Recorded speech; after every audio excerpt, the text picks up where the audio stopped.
Ассалому алейкум дӯстон, хуш омадем ба шабакаи мо. Чанд соат пеш турнири UFC 263 баргузор гардид, ки дар он ду муҳорибаи унвонӣ буд ва боз муҳорибаи рейтингӣ дар вазни нимёна байни Леон Эдвардс ва Нейт Диаз баргузор гардид. Дар навори имрӯза мо оиди натиҷаи турнир, оиди бонусҳо ва оиди корҳои баъди турниршуда гап мезанем. Барои ҳамин дӯстон лайкро зер кунед, мо боша наворро оғоз мекунем.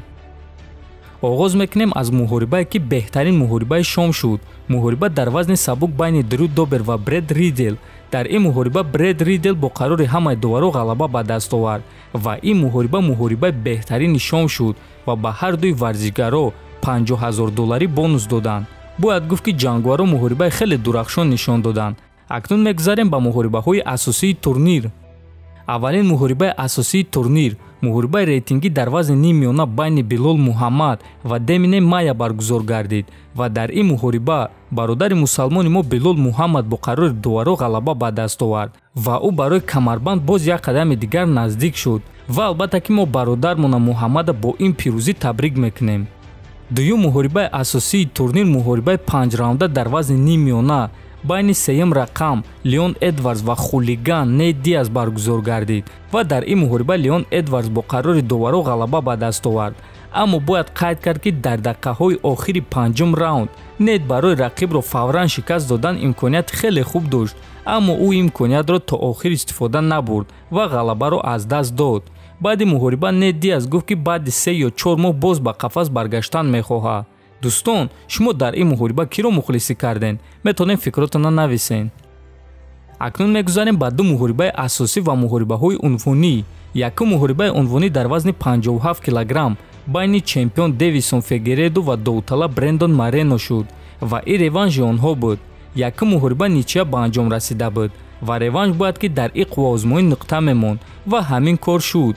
Морено дар сеюм раунд чемпионро маҷбур кард ки таслим шава ва бо тариқи сабмишн ғалаба ба даст оварда чемпиони нави UFC дар вазни 57 килограмм шуд. Мо Морено ва мухлисони ӯро табрик мекунем. баъди муҳориба Морено гуфт ки каме истироҳат мекунад ва баъд камарбандро бар зидди Аскар Аскаров ё ин ки сеюм муҳориба бо Дэвисон Фигередо ҳимоя хоҳад кард.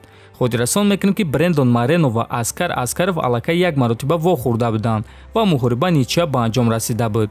барои ҳамин реванши онҳо маънои хеле калон дорад. Акнун боша мегзарем ба муҳорибаи асосии турнир, муҳорибаи унвонӣ дар вазни миёна, реванш байни чемпион Исраил Адесаня ва довталаб Марвин Витори.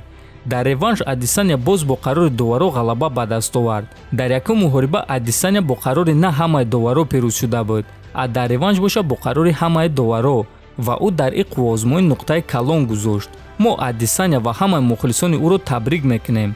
баъди муҳориба Адесаня ба чемпиони пешина Роберт Уитакер визов дод ва Уитакер ба ӯ ҷавоб дод ки истироҳат кун, баъд вомехӯрем.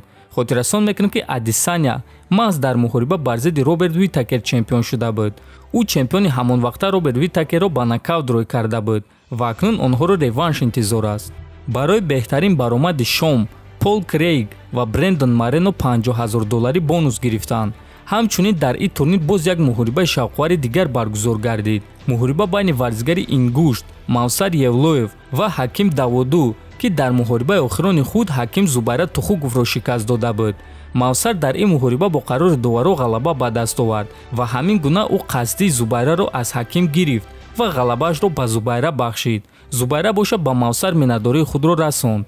дӯстон, ҳамаи ин муҳорибаҳоро, яъне муҳорибаҳои пурраро дар телеграм-канали Паҳлавон тамошо карда метонед. дар канал обуна шавед то ин ки аз дигар хабарҳои нави ҷаҳони ММА бохабар бошед. то боздид хонаободу сарбаланд бошед.